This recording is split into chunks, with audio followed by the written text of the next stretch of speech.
Definition and basic concept of biosystematic and classification. Introduction.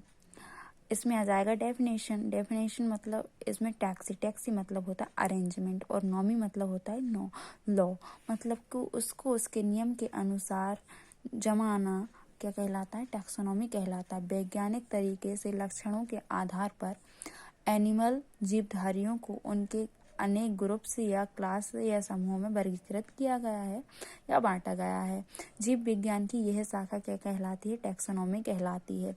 इसके अंतर्गत जीवधारियों को पहचाना जाता है तथा नामकरण व उनका विवरण किया जाता है। इसी को हम टैक्सोनॉमी कहते हैं। टैक्सोनॉमी के कारण ही आज हम इतनी बड़ी संख्या में विभिन्न प्रकार के जीव जंतुओं को कुछ ग्रुप में विभक्त करना संभव हो पाया है, जिससे उनका अध्ययन क्या हो गया है, सुगम हो गया है।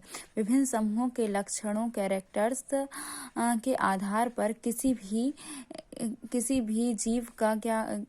भी जीव के कैरेक्टर्स देखकर उसका क्या कर सकते हैं, हम क्लासिफिकेशन किया जा सकता है। इसी प्रकार यदि यह पता है कि वह किस वर्ग का या किस ग्रुप का एनिमल है तो हम उसके कैरेक्टर्स उसे बिना देखे ही बता सकते हैं। वर्गीकरण के प्रकार मतलब कि क्लासिफिकेशन के कितने टाइप का होता है। एक होता है आर्टिफिशियल और एक होता है नेचुरल सिस्टम ऑफ क्लासिफिकेशन। आरंभ में जब से जीवों के वर्गीकरण करने का प्रयास हुआ है तब से आमतौर पर उनके बाहरी लक्षणों, आवास या स्वभाव को आधार बनाकर उन्हें क्या किया गया है, क्लासिफाई किया गया है या फिर वर्गीकृत किया गया है। वर्गीकरण की ऐसी प्रणाली को क्या बोलते हैं, आर्टिफिशियल सिस्टम ऑफ क्लासिफिकेशन कहा जाता है, क्योंकि इनमें कई तरह से विभिन्न लक्षणों वाले जंतु, पेड़ पौधों या किसी एक या दो बाहरी लक्षणों के समानता के कारण इनको क्या कर दिया गया था, एक श्रेणी के अंतर्गत आ जाते थे। जिसे एग्जाम्पल के तौर पे हम मान लें, आरंभ में एनिमल को उनकी एरियल मतलब कि आवास के आधार पर जलचर, नभचर तथा थलचर में विभक्त किया गया। इस कारण नभचर श्रेणी में कीट, पक्षी, चमगादड़ जैसे जंतु एक साथ एक ही समूह में आ गए। लेकिन जब उनकी शारीरिक संरचनाएं देखी गईं, जब एनिमल जैसे नभचर श्रेणी के कीट, पक्षी, चमगादड़ जैसे एनिमल का शारीरिक संरचनाओं, बॉडी स्ट्रक्चर का अध्ययन किया तो उन्हें पृथक समूह मतलब कि अलग अलग समूह में रखना पड़ा। इसके विपरीत जब अनेक लक्षणों जैसी बाहरी, आंतरिक रचना, परिवर्धन कार्य की आदि को अध्ययन में रखकर उनका अध्ययन किया जाता है तो उन्हें नेचुरल सिस्टम ऑफ क्लासिफिकेशन या प्राकृतिक प्रणाली कहते हैं। इसी कारण हम चिड़िया, चमगादड़ व तितली का अध्ययन अलग अलग समूहों में करते हैं। बिकॉज तीनों पक्षी में पंख होने के साथ ही वही विभिन्नताएं भी प्रदर्शित करते हैं। जैसे कि चमगादड़ में कान, रीढ़ की हड्डी व स्तन पाए जाते हैं, जबकि चिड़िया में कान व स्तन रोम नहीं पाए जाते, जबकि तितली में बिना रीढ़ वाला जंतु है। इन सभी कैरेक्टर्स को देखकर इन्हें अलग अलग क्लास में वर्गीकृत किया गया है। जैसे कि बटरफ्लाई को इंसेक्टा में, बर्ड को एवीज में, चमगादड़ को मैमल्स में, और इन तीनों को अलग अलग क्लास में क्या किया गया है, वर्गीकृत किया। वर्गीकरण की फाइलोजेनेटिक प्रणाली। आधुनिक वर्गीकरण में वैज्ञानिक प्राकृतिक प्रणाली में अनेक लक्षणों जैसे कि कैरेक्टर्स की समानताएं, सिमिलैरिटी एंड विशेषताएं देखते हैं। उनके अध्ययन में जीवधारियों की बाह्य संरचना, आंतरिक संरचना, कोशिका संरचना, जीवन क्रियाएं, भ्रूणीय परिवर्तन, जनन विधि, व्यवहार एवं जैव रासायनिक अध्ययन आदि विस्तृत अध्ययन सम्मिलित है, मतलब कि उसका विशाल रूप से अध्ययन सम्मिलित है। आधुनिक वर्गीकरण में जंतुओं की संरचना में समजातता का अध्ययन किया जाता है।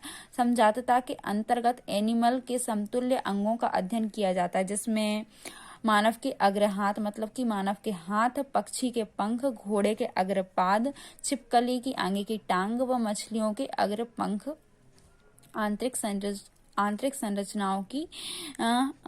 संरचना समान होती हैं, परंतु इनके कार्य क्या होते हैं, भिन्न भिन्न होते हैं। जैसे कि हम आगे के हाथों से खाना खाते हैं और छिपकली आगे के हाथों से रेंगती है, मतलब कि वो अपनी अगली टांगों से रेंगने का काम करती है।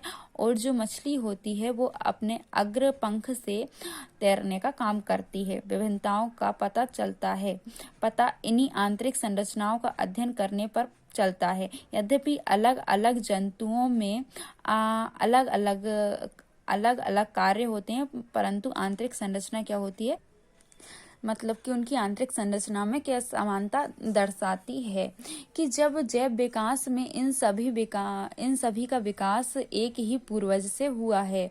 आजकल जीवों में जातिवृत्त स्थापित करने के लिए उनकी सेल्स अणु स्तर का अध्ययन स्टडी की जाती है। अणु स्तर का अध्ययन मोनेरा तथा प्रोटिस्टा जंतुओं में आपसी संबंधों को पता लगाने, जीवन की उत्पत्ति एवं सर्वप्रथम जो अस्तित्व में आए जीवों की गुत्थियों को सुलझाने में काफी हद तक सफल हुआ है। वर्गीकरण की यह प्रणाली को फाइलोजेनेटिक प्रणाली कहते हैं। अब हम आते हैं kinds of classification. Biological classification में एनिमल को अरेंजमेंट व्यवस्थित करने के लिए इन्हें 5 प्रकार में बांटा गया है, या इन्हें विभिन्न रास्ते अपनाए गए हैं और इन्हें 5 प्रकार में बांटा गया है।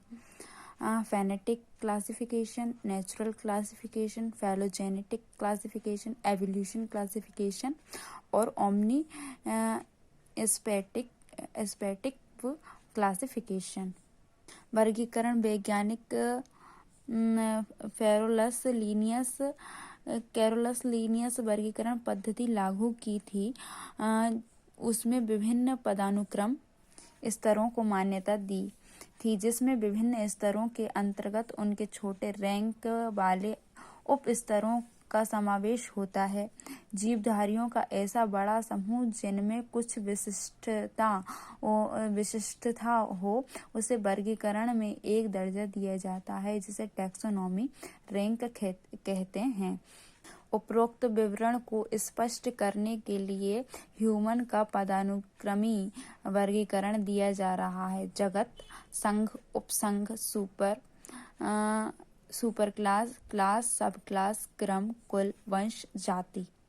जैसे किंगडम में आएगा एनिमल किंगडम, फिर आएगा फाइलम में कॉर्डेटा, सब फाइलम में आएगा वर्टिब्रेट, सुपर क्लास में आएगा टेट्रापोडा और क्लास में आएगा मेमिलिया, सब क्लास में आएगा एथ्रिया, ऑर्डर में आएगा प्रीमेट्स, फैमिली में आएगा होमोनिडिया और जीन्स में आएगा होमो और स्पीसीज में आएगा होमो सेपियंस। इसको हम बोलते हैं केफी कॉफ जीएस। लिनस की इस प्रणाली के अकॉर्डिंग जीवधारियों को क्लासिफिकेशन की उच्चतम रैंक को जगत मतलब कि किंगडम मानी जाती है, तथा सबसे छोटी रैंक मतलब कि स्पीसीज मानी जाती है। जगत के नीचे रैंक फाइलम, उसके नीचे क्लास के नीचे क्रम मतलब कि ऑर्डर, और ऑर्डर के नीचे फैमिली आती है, और फैमिली के नीचे जीन्स और उसके नीचे स्पीसीज आती है। मतलब सबसे लास्ट में क्या आती है, स्पीसीज जाति आती है।